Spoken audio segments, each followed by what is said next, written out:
ಮಾಧ್ಯಮ ಮಿತ್ರರಿಗೆ ನಮಸ್ಕಾರ.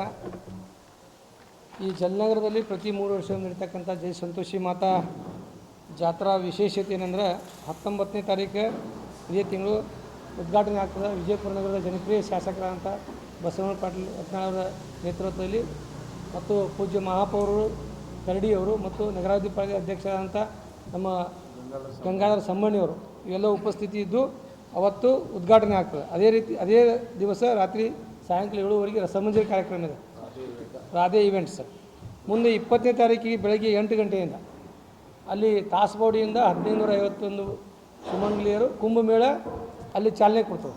ಅಲ್ಲಿಂದ ಬಂದು ಶಿವಾಜಿ ಸರ್ಕಲ್ಲು ಬಸ್ ಸ್ಟಾಪು, ಆಮ್ಯಾಗ ಬಸವೇಶ್ವರ ಸರ್ಕಲ್ಲು, ತದನಂತರ RTO ಆಫೀಸು ಮತ್ತು ಜಲನಗರ ಬಂದು ಮೂಡ್ತವೆ. ಏನು 20ನೇ ತಾರೀಕು. 21ನೇ ತಾರೀಕಿಗೆ ಏನಾಗ್ತದೆ, ನಸುಕ್ 4 ಗಂಟೆಗೆ ತಾಯಿಗೆ ಜಲಾಭಿಷೇಕ ಮಾಡ್ತಾರೆ 4 ಗಂಟೆಗೆ. ಅವತ್ತು ಉಡಿ ತುಂಬು 3000 ಮುತ್ತೈದೆಯರು ಉಡಿ ತುಂಬು ಕಾರ್ಯಕ್ರಮ ಮತ್ತು ಮಧ್ಯಾಹ್ನ 12 ನಂತರ ಮಹಾಪ್ರಸಾದ. ಸುಮಾರು 6 ರಿಂದ 8 ಸಾವಿರ ಜನ ಮಹಾಪ್ರಸಾದ ಪಾಲ್ಗೊಳ್ತಾರೆ. ಸಾಕಷ್ಟು ಈ ಸಂತೋಷಿ ಮಾತಾ ದೇವಸ್ಥಾನದಿಂದ ಪ್ರೇರಣೆಯಾಗಿ ತಾವು ಸ್ವಯಂ ಪ್ರೇರಿತವಾಗಿ ಬಂದು ದೇಣಿಗೆ ಕೊಡ್ತಾರೆ. ಮತ್ತು ಸಾಕಷ್ಟು ಭಕ್ತರು ಪ್ರತಿ ವರ್ಷ ಹೆಚ್ಚಾಗ್ಲಾಗ್ತಾರೆ. ಇಲ್ಲಿ ಯಾರು ನಡ್ಕೊಂಡ್ರೆ ಎಲ್ಲರಿಗೂ ಒಳ್ಳೆಯದಾಗಿತ್ತು. ಸಾಯಂಕಾಲ ಸಮಾರೋಪ ಸಮಾರಂಭ. ಎಲ್ಲರಿಗೂ ನಮಸ್ಕಾರ. ದೇವಸ್ಥಾನ ಅಧ್ಯಕ್ಷನಾಗಿ ನನಗೆ ವಹಿಸ್ಕೊಟ್ಟಿದ್ದು 2023ರಿಂದ.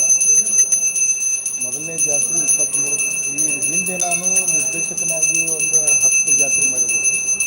ಮುಂದೆ 23ಕ್ಕೆ ನನಗೆ ಜವಾಬ್ದಾರಿ ಕೊಟ್ಟರು.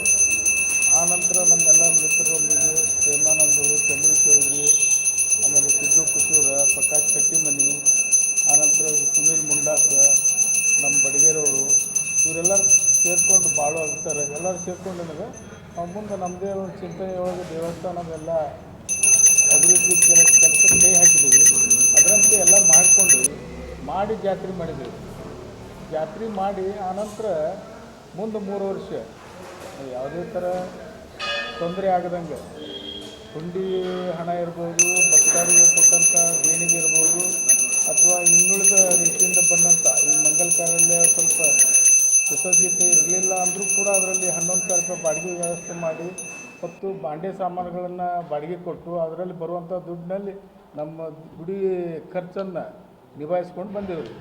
ಆ ನಂತರ ಮತ್ತಿದು ನಮ್ಗೆ 2ನೇ ಜಾತ್ರೆ ಬಂತು. ಈಗ 3 ವರ್ಷದ ನಂತರ ಈ ಜಾತ್ರೆ ಬಂದ ಮೇಲೆ ನಾವು ಇನ್ನೂ ಹೆಚ್ಚು ಈ ಗುಡಿ ಅಭಿವೃದ್ಧಿ ಮಾಡ್ಬೇಕಂತೇಳಿ ವಿಚಾರ ಮಾಡಿ ಈಗ ಮತ್ತೆ ಅಲ್ಲಿ ಒಂದಷ್ಟು ಒಂದು ಗಣಪತಿ ಮೂರ್ತಿ ಕೂಡಿಸಿದ್ದೇವೆ. ಅಲ್ಲಿ ಒಂದು ಟೈಲ್ಸ್ ಮಾಡಿದೇವೆ, ಸ್ವಲ್ಪ ನೀರು ಸೋರ್ತಿತ್ತಲ್ಲಿ, ಅದನ್ನು ಮಾಡಿದೇವೆ ರೀ. ಆನಂತರ ಮ್ಯಾಲೆ ಪತ್ರ ಶೆಡ್ ಇತ್ತು ಮುಂಚೆ, ಅದನ್ನು 6 ಫೂಟ್ ಎಕ್ಸ್ಟೆಂಡ್ ಮಾಡಿ ಅದಕ್ಕೊಂದು ಕಣ್ಣಾಳಿ ಕೂಡಿಸಿ ನೀರು ಕೆಳಗೆ ಬರುವಂಗೆ ಮಾಡಿದೇವೆ ರೀ. ಆಮೇಲೆ ಅದಕ್ಕೆಲ್ಲ ಪೇಂಟ್ ಮಾಡಿದೇವೆ. ಈಗೆಲ್ಲ ಕಂಪ್ಲೀಟ್ ಗುಡಿ ಒಳಗೆ ಹೊರಗೆ ಪೇಂಟ್ ಮಾಡಿದ್ದೀವಿ. ಇನ್ನೂ 3 ಅಂತಸ್ತಿನೊಳಗೆ ನಾವು ಗ್ರನೈಟ್ ಹಾಕ್ಬೇಕಂತೇಳಿ ಒಂದು ಸಂಕಲ್ಪ ಮಾಡಿದ್ವಿ.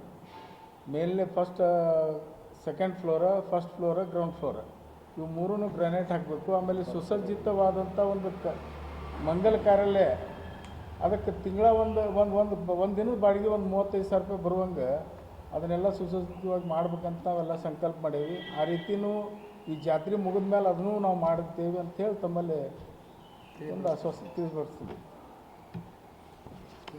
ಜಾತ್ರೆ ನಡೆದು ಬಂದ ದಾರಿ ಹಾಗೂ ಅಭಿವೃದ್ಧಿಯ ಸಲುವಾಗಿ ನಾವು ಏನೇನು ಕೈಗೊಂಡಿದ್ದೇವೆ ಅಂತ ಹೇಳಿ ನಮ್ಮ ಅಧ್ಯಕ್ಷರಾದಂಥ ಕರಬಸಣ್ಣ ಅರ್ಕೇರಿಯವರು ಹಾಗೂ ನಮ್ಮ ಜಾತ್ರಾ ಮಹೋತ್ಸವದ ಅಧ್ಯಕ್ಷರು ಮಹಾನಗರ ಪಾಲಿಕೆ ಸದಸ್ಯರಾದ ಪ್ರೇಮಾನಂದ ಬಿರಾದವರು ಹೇಳಿದ್ದಾರೆ. ಕೆಲವೊಂದು ವಿಶೇಷತೆ ಏನಪ್ಪ ಅಂತಂದ್ರೆ, ಜಾತ್ರೆಯೊಳಗೆ ಕುಂಭಮೇಳವನ್ನು ಯಾಕೆ ಮಾಡಬೇಕು ಅನ್ನೋಂಥ ವಿಚಾರವನ್ನು ಒಂದು ಯಾಕೆ 1551 ಕುಂಭ ಆಗಲಿಕ್ಕೆ ಕಾರಣ ಏನಪ್ಪ ಅಂತಂದರೆ, 1550,500 ಕುಂಭ ಇರುವಾಗ ನಾವು ಮೊದಲು ತಾಸಬೋಡಿಯಿಂದ ತರ್ತಿದ್ರು. ಅವಾಗ ಕೆಲವೊಂದು ಮಂದಿ ನಮ್ಮ ಕಮಿಟಿಯವರು ನಿರ್ಧಾರ ಮಾಡಿದಾಗ ಏನಾಯ್ತಂತ, ದೂರ ಹಾಕಿದ್ರೆ ಇಲ್ಲೇ ತರುಣು ಒಂದು ವಿಚಾರವನ್ನು ಭಾವನೆ ಇಟ್ಕೊಂಡು ಕೆಲವೊಂದು ಕಮಿಟಿಯವರು ನಿರ್ಧಾರ ಮಾಡಿ ಇಲ್ಲೇ ಇಬ್ರಾಹಿಂಪುರ ಬಾಯಿಯಿಂದ ತಂದು ಅಭಿಷೇಕ ಮಾಡಲಿಕ್ಕೆ ವ್ಯವಸ್ಥೆ ಮಾಡಿದರು. ಬಟ್ ತಾಯಿಗೆ ಅದು ಒಪ್ಪಲಿಲ್ಲ.